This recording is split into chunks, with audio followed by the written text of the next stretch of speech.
السلام علیکم ورحمۃ اللہ نحمدہ و نصلی علی رسولہ الکریم اما بعد قال النبی صلی اللہ علیہ وسلم انفق یا ابن آدم انفق علیک او کما قال علیہ الصلوۃ والسلام۔ معزز مہمانان گرامی، پردہ نشین ہماری مائیں اور بہنیں اور چھوٹے چھوٹے پیارے بچے تشریف لائے ہوئے، تقریباً ہمارے شیخ صاحب ڈاکٹر عبد المنان صاحب نے تمام باتیں کہہ دی، مزید اس میں مجھے نہیں لگتا ہے کہ کچھ اور میں کہوں۔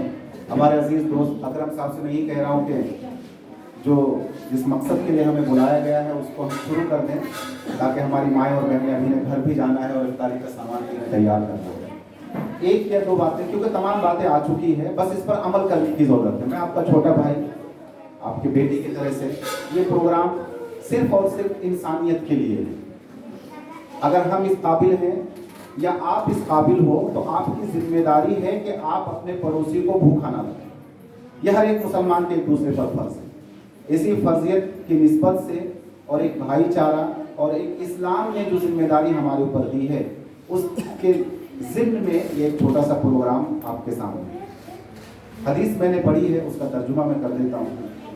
اللہ کے رسول صلی اللہ تعالیٰ علیہ وسلم نے فرمایا، اے ابن آدم، تم خرچ کرو، تم پر خرچ کیا جائے گا۔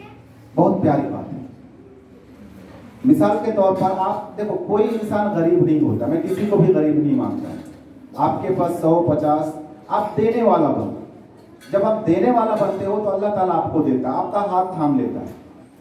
بسا اوقات طالب علمی کے زمانے میں ایک چھوٹا سا واقعہ بتا دیتا ہوں، وقت ہو گیا۔ میں تو بہت ڈرتا ہوں، جب میں پڑھاتا ہوں تب بھی میں ڈرتا ہوں کہ میری موٹیویشن اسپیچ نہ آ جائے بیچ میں کنسرٹ، تو اس لیے بچوں سے کہتا ہوں، بیٹا جب پڑھانے کے بیچ میں آپ کے فائدے کی بات ہو تب تو سنو، اور اگر میں زیادہ موٹیویٹ کر دوں تو ہمیں یاد دلانا۔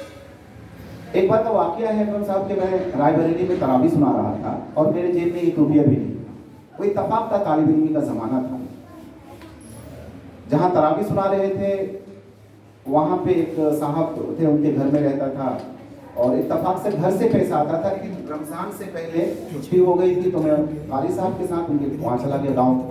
پیسہ جہاں آتا تھا، جہاں سے مجھے ملتا تھا، وہ صاحب اپنے گھر چلے گئے۔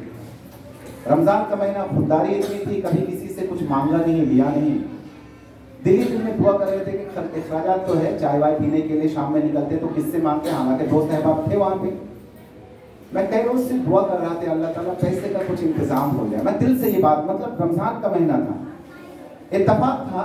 شیخ صاحب میں آپ کو بتاؤں، ایک وہ حدیث ہے کہ اگر آپ کے جوتے کا تسمہ بھی ٹوٹ جائے تو اللہ سے مانگو، کسی اور کے سامنے ہاتھ مت پھیلاؤ۔ تو میرے سامنے یہ حدیث تھی اور میں اللہ سے یہی دعا کر رہا تھا، اللہ تعالیٰ پیسے کا کچھ انتظام ہو جاتا تاکہ پاکٹ خرچ جو ہے وہ چل جاتا، رمضان 29 تک رہنا، 21 تک رہنا۔ میں ایک شام میں نے مغرب کی نماز پڑھائی تو وہاں پہ چند ایک مہمان آئے ہوئے تھے، واللہ عالم کہاں سے وہ لوگ آئے تھے، کسی کے یہاں مہمانداری میں آئے ہوئے تھے۔ میری تلاوت سن کر نماز کے بعد انہوں نے کہا، ماشاءاللہ آپ نے بہت اچھی تلاوت کی، میری طرف سے یہ ہدیہ ہے۔ میں نے ان سے منع کیا کہ نہیں، مجھے اس کی ضرورت نہیں ہے، لیکن انہوں نے کہا کہ آپ اس، بہت چھوٹا تھا، 12-13 سال کی عمر ہی ہوگی، کہہ رہی کہ ماشاءاللہ بہت اچھا قرآن پڑھا آپ نے، یہ آپ رکھ لیجیے میری طرف سے۔ اب میں یہ واقعہ صرف اس لیے بتا رہا ہوں کہ جب آپ سچے دل سے کسی چیز کو مانگتے ہو وہ آپ کو ضرور ملتا ہے۔ یقین پختہ ہو، نیت صاف ہو، اللہ تعالیٰ ضرور مدد کرتا ہے۔ آج کا وقت ایسا ہے میرے عزیز بھائیوں اور بہنوں، ہمارے ہاتھ میں کانا دجال ہے، موبائل جو ہے اس کو میں بچوں سے کہتے بیٹے کانا دجال ہے۔ کانا دجال قرب قیامت میں آئے گا، آپ کا ایمان سلب کر لے گا۔ یہ دھیرے دھیرے ایمان سلب، وہ تو ایک جھٹکے میں کرے گا، یا تو خدا مانو، یا تو میری طرف آؤ، یا تو موت کے گھاٹ اتر جاؤ۔ اور یہ ہر روز ہمارے ایمان کے ساتھ کھیلتا ہے، ہر روز۔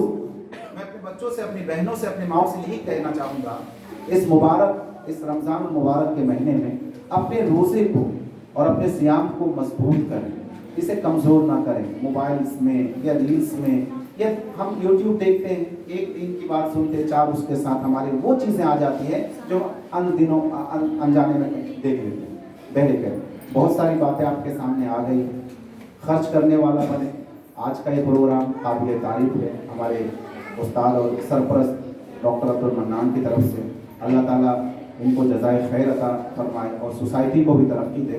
اور بس میں یہی کہنا چاہوں گا کہ اللہ تعالیٰ سے دعا کریں کہ جو ہم سب پر مصیبتیں آن پڑی ہیں اللہ تعالیٰ ہم سب کو اس سے محفوظ رکھے اور ہمارے نمازوں کو ہمارے روزوں کو قبول فرمائے. وآخر دعوانا الحمد للہ رب العالمین.